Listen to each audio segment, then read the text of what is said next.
যৌক্তিক কারণেই এটি এখন এই মুহূর্তে সবচেয়ে গুরুত্বপূর্ণ ইস্যু। কিন্তু এর মধ্যে আরেকটা বিচার, এর রায় হলো শেখ হাসিনা, শেখ রেহানা এবং টিউলিপ সিদ্দিকের।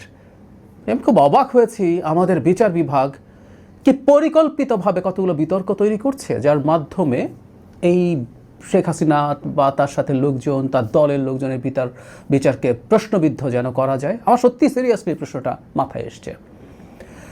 একটা মামলার রায় হয়েছে সম্প্রতি, আমরা অনেকে হয়তো খেয়াল করেছি, সেটা হলো প্লট নেওয়া নিয়ে, ক্ষমতার অপব্যবহার করে প্লট নিয়েছেন। এটার জন্য শেখ হাসিনা, শেখ রেহানা এই দুইজনকে, শেখ রেহানা শেখ হাসিনা প্লট গ্রহীতা, তারা অনিয়ম করেছেন, তাদেরকে 7 বছরের সশ্রম কারাদণ্ড দেয়া হয়েছে।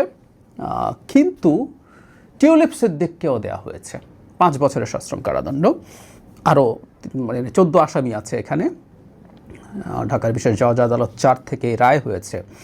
এখন টিউলিপ সিদ্দিক কিন্তু প্লট নেননি, তাকে সাজা দেওয়া হয়েছে কেন আমি পড়ি। এই মামলার অভিযোগে টিউলিপ সিদ্দিক নিজে প্লট না নিলেও মা শেখ রেহানাকে প্লট পাইয়ে দিতে তার ক্ষমতার অপব্যবহার করে সাবেক প্রধানমন্ত্রী ও তার খালা শেখ হাসিনাকে প্রভাবিত করেছেন বলে উল্লেখ রয়েছে। বাংলাদেশে বসে আমরা কেউ কি বিশ্বাস করি শেখ রেহানাকে পূর্বাচল একটা প্লট দেওয়ার জন্য টিউলিপ সিদ্দিককে প্রভাব বিস্তার করতে হবে শেখ হাসিনার ওপরে? শেখ হাসিনা শুধু নন, শেখ রেহানাও বাংলাদেশে বসে বসে কিভাবে হাজার হাজার কোটি টাকা তার প্রভাবে লুটপাট করে পাচার করেছিল, এই তথ্য আমাদের জানা। 10 কাঠার একটা প্লট কিছুই না, শেখ হাসিনা দেবেন। এবং যেহেতু তার উত্তরাধিকার নিয়ে দু বোনের মধ্যে দ্বন্দ্বের কথা শোনা যায়, একটা প্লট রেহানা চাইবেন, আমি তো মনে করি চাইতে হবে না, শেখ হাসিনা এমনিতেই দিয়ে দেবেন। এখানে টিউলিপকে রোল প্লে করতে হয়েছে, আমার কাছে এটা একেবারে গাঁজাখুরি কথা বলে মনে হয়। খানিকটা নেকড়ে আর ভেড়ার গল্পের মতো।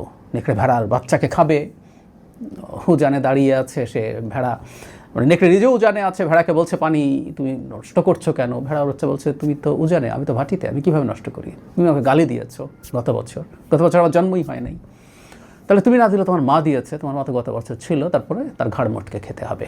আমার হচ্ছে ঠিক তাই মনে হলো। মানে খুব অবাক হয়ে যায়, একটা আদালতের বিচারক এই ব্যাপারে কনভিন্সড হচ্ছেন। টিউলিপ অসৎ মানুষ, আমি সিরিয়াসলি মনে করি। ওই পরিবারের একটাও অনেস্ট মানুষ থাকতে পারে বলে আমি বিশ্বাসই করি না, অনেস্টলি বলছি।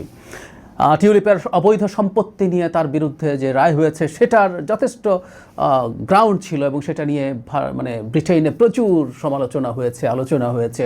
এমনকি টিউলিপকে তার একটা মন্ত্রিত্বের মতো পদ ছিল, সেটা থেকেও সরে যেতে হয়েছে।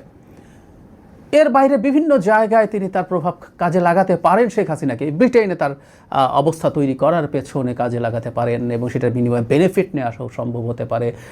আর পুতিনের সাথে যখন শেখ হাসিনা দেখা করতে যান, সেখানে টিউলিপ ছিলেন। সো রূপপুর পারমাণবিক বিদ্যুৎ কেন্দ্র বা অন্যান্য কোনো ডিলের ক্ষেত্রে হতে পারে। কিন্তু একটা প্লট পাইয়ে দেওয়ার জন্য টিউলিপ এটা করেছেন, এটা স্রেফ গাঁজাখুরি। কিন্তু এগুলোর মাধ্যমে যেটা হয়, বিচার প্রক্রিয়াতে মারাত্মক প্রশ্ন তৈরি করা হয়। আমরা শেখ হাসিনার পতন এবং পালিয়ে যাওয়ার পর হরে ধরে যখন একেবারে হত্যা মামলা দেওয়া হচ্ছিল সবার বিরুদ্ধে, যেই হোক না কেন একটা হত্যা মামলা দিয়ে দাও, এর মাধ্যমে যেমন এই পুরো বিচার প্রক্রিয়াকে প্রশ্নবিদ্ধ করা হয়েছে, মানুষের মনে শুধু না আন্তর্জাতিক জায়গায়ও প্রশ্ন তৈরি করা হয়েছে, ঠিক একই রকম প্রবণতা।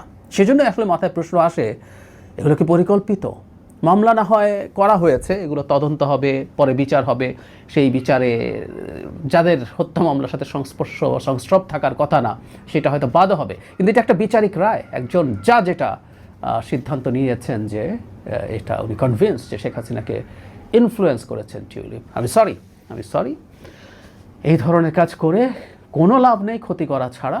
এসব করার মাধ্যমেই এগুলোই গ্লোবালি আলোচিত হবে। ব্রিটেনের পত্রপত্রিকা এগুলো নিয়ে নিউজ করবে, করারই কথা। তিনি গুরুত্বপূর্ণ একজন সদস্য, লেবার পার্টির এমপি, গুরুত্বপূর্ণ পদে আছেন। গত কেলেঙ্কারিটা না হলে খুবই জুনিয়র ধরনের একটা মন্ত্রীও ছিলেন, আরও তার উন্নতির সুযোগ ছিল। সো টিউলিপ খবর হবেন, এবং তারা আরও এই ব্যাপারগুলো ডিটেইল খুঁজে যখন বের করবেন, এগুলো নিয়ে দেখা যাবে যে আমাদের দেশের বিচারের নামে তারা মন্তব্য করতে পারেন, এবং এগুলো আওয়ামী লীগ ব্যবহার করবে, ভারত ব্যবহার করবে, যে কী ধরনের প্রহসন এখানে চালানো হচ্ছে। খুবই দুঃখজনক, খুবই হাস্যকর। এবং আমি এই রায়টাকে হত্যা মামলার চাইতে বেশি খারাপ মনে করি, কারণ ওগুলো মামলা হয়েছে, ওই মামলা নেওয়া নিয়েই আমরা প্রশ্ন করি। কিন্তু এখানে এটার একটা বিচারিক